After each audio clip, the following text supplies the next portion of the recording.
এই কথাটা ভালো করে বোঝেন। এই মসজিদে আমরা যারা আছি আমরা প্রত্যেকে মারা যাব, আমরা কেউ থাকবো না। এখনকার পৃথিবীতে যারা আছে যত জালেম সবাই মারা যাবে। এখনকার বিশ্বের সব মাজলুম মারা যাবে। এখনকার বিশ্বের সব কুফার, সব তাগুত, সব মুশরিক মুনাফিক মারা যাবে একদিন। বেশি দিন বাকি নাই এই পৃথিবীর, সবাই মারা যাবে।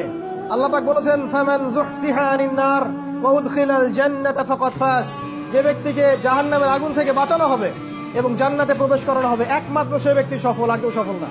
ওয়া মাল হায়াতুদ দুনিয়া ইল্লা মাতাউল গুরুর। এই দুনিয়ার জীবন প্রতারণা ছাড়া কিছুই নয়। তাই মৃত্যুকে স্মরণ করলে জীবনের উদ্দেশ্য খুঁজে পাবেন। আপনি এভাবে লাইফস্টাইল লিড করে দুনিয়ার জন্য বাঁচতে পারেন, একসময় আপনি পৃথিবী থেকে মুছে যাবেন, ইতিহাস আপনাকে মনে রাখবে না, আল্লাহ আপনাকে মনে রাখবেন না।